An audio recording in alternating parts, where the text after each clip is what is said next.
जब भी लोग ट्रेडिंग शुरू करते हैं, यानी कि जिन्होंने कुछ टाइम पहले ही अपना डीमैट अकाउंट खुलवाया होता है, तो उन्हें ज़्यादा चीज़ों की जानकारी नहीं होती, यानी कि बिगिनर लेवल के ट्रेडर्स। तो जब भी उन्हें कुछ जानना होता है तो वो सबसे पहले गूगल करते हैं या फिर यूट्यूब की हेल्प लेते हैं। तो दोस्तों, जब भी ट्रेडर यूट्यूब देखते हैं या फिर ट्रेडिंग वेबसाइट में जाते हैं तो उनको एक चार्ट पैटर्न दिखाई देता है जिसको कैंडलस्टिक पैटर्न कहते हैं। तो उसको देखकर बहुत से क्वेश्चंस माइंड में आते हैं कि क्या जो एक्सपर्ट ट्रेडर्स होते हैं वो भी कैंडलस्टिक पैटर्न को देख के ही अपने ट्रेडिंग डिसीजंस लेते हैं, और लेते भी हैं तो कैसे लेते हैं। क्या कैंडलस्टिक पैटर्न देखकर ट्रेड करने से अच्छा प्रेडिक्शन हो सकता है।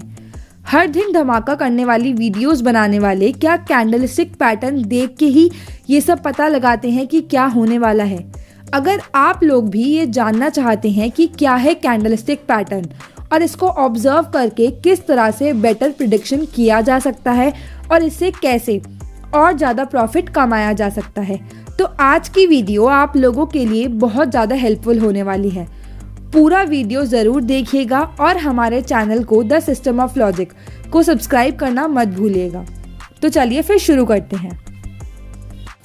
कैंडलस्टिक पैटर्न का मेन फंडा है ट्रेडर्स के इमोशन के साथ मार्केट प्राइस का रिलेशन समझना। ये रिश्ता सबसे पहले समझा था जापान के होमा ने, उसके बाद इसे स्टॉक मार्केट में अडॉप्ट किया गया। शेयर मार्केट में सप्लाई और डिमांड के साथ प्राइस का जितना रिश्ता है या फिर कनेक्शन है, बिल्कुल वैसा ही रिश्ता इन्वेस्टर के इमोशन के साथ है जो कि कैंडलस्टिक पैटर्न में दिखता है। इस पैटर्न की हेल्प से शॉर्ट टर्म में कितना प्राइस फ्लक्चुएट होगा इसे बहुत आसानी से प्रिडिक्ट कर सकते हैं। यानी कि अगर आप इंट्राडे ट्रेडिंग करते हैं तो फिर कैंडलस्टिक पैटर्न आपके लिए बहुत काम की चीज़ है। तो समझते हैं कि कैसे कैंडलस्टिक पैटर्न बनता है और कैसे आप अलग अलग पैटर्न्स को देखकर प्रेडिक्शंस निकाल सकते हैं। सबसे पहले तो आप एक बार इस पिक्चर को ध्यान से देख लीजिए। हर एक कैंडलस्टिक पैटर्न के 4 कंपोनेंट्स होते हैं: मार्केट का हाई प्राइस, लो प्राइस, ओपनिंग प्राइस और क्लोजिंग प्राइस। कैंडलस्टिक के बीच का जो वाइड पार्ट है, यानी कि जो मोटा हिस्सा है, उसे रियल बॉडी कहते हैं। ध्यान से सुनिएगा, इसमें काफ़ी कंफ्यूजन होती है लोगों को। रियल बॉडी डार्क तब होती है जब ओपनिंग प्राइस ज़्यादा होता है क्लोजिंग प्राइस से, इसको डाउन कैंडल बोलते हैं। और जब क्लोजिंग प्राइस ज़्यादा होता है ओपनिंग प्राइस से, तब रियल बॉडी यानी कि जो बीच का हिस्सा है वो वाइट होता है और इसको अप कैंडल बोलते हैं। ब्लैक एंड वाइट की जगह कलर पैटर्न्स भी यूज़ किए जाते हैं। रेड कलर की रियल बॉडी वाले को डाउन कैंडल कहते हैं और ग्रीन कलर की रियल बॉडी वाले को अप कैंडल कहते हैं। रियल बॉडी के ऊपर जो लाइन है पिक्चर में वो दिन के हाई प्राइस को दिखाती है और जो नीचे की लाइन है वो दिन के लोएस्ट प्राइस को दिखाती है। इन लाइन को शैडो या फिर विक्स भी कहते हैं। ये जो शैडोज हैं यानी कि ऊपर और नीचे की डंडियाँ, ये लंबी भी हो सकती हैं और छोटी भी हो सकती हैं। जब डाउन कैंडल के ऊपर का शैडो छोटी होती है तो उसका मतलब है कि हाई प्राइस और ओपनिंग प्राइस में ज़्यादा अंतर नहीं है और दोनों ही प्राइस आसपास हैं।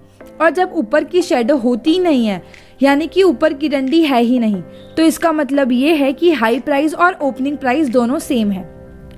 जब अप कैंडल के ऊपर की शैडो छोटी होती है, यानी कि उसका मतलब है कि हाई प्राइस और क्लोजिंग प्राइस में ज़्यादा डिफरेंस नहीं है और दोनों प्राइस आसपास ही हैं। और जब अप कैंडल में ऊपर की डंडी होती ही नहीं है, यानी कि शैडो नहीं होती, इसका मतलब है कि हाई प्राइस और क्लोजिंग प्राइस दोनों बराबर है, यानी कि सेम है। दोस्तों, हो सकता है कि आपको ये फर्स्ट टाइम में समझ में ना आए, लेकिन आप बिल्कुल भी घबराएं नहीं। वीडियो को पॉज करके एक बार दोबारा से सुन लें और उस पिक्चर को ज़रूर ध्यान से देखिएगा जो मैंने आपको शुरू में दिखाई थी। जब आप 1-2 बार से सुनेंगे तो आपको ये डेफिनेटली समझ में आ जाएगा। बिगनर्स के लिए ये थोड़ा डिफ़िकल्ट होता है, इसलिए उन्हें फर्स्ट टाइम में समझने में थोड़ी दिक्कत आती है। तो चलिए हम आगे बढ़ते हैं। बार चार्ट्स और कैंडल चार्ट्स दोनों ही सेम डाटा को दिखाते हैं, लेकिन जो कैंडल चार्ट्स होते हैं वो ज़्यादा विजुअली एक्सप्रेसिव होते हैं, यानी कि कैंडल चार्ट्स के ज़रिए आपको इंसाइट ज़्यादा मिलता है। शॉर्ट टर्म में प्रेडिक्शंस और ज़्यादा बेहतर होते हैं। ये कैसे होता है ये भी मैं आपको बताऊंगी। दिन के शेयर प्राइस में जो फ्लक्चुएशन आती है उनसे ही कैंडलस्टिक पैटर्न बनते हैं। बियरिश पैटर्न तब बनता है जब प्राइजेस नीचे जाते हैं और बुलिश पैटर्न तब बनता है जब सारे प्राइजेस ऊपर जाते हैं। वैसे तो बहुत सारे पैटर्न्स होते हैं, लेकिन उनमें से आज हम कुछ पैटर्न्स के बारे में बात करेंगे। तो चलिए समझते हैं पैटर्न्स को। सबसे पहले हम बात करते हैं बियरिश एनगल्फिंग पैटर्न के बारे में।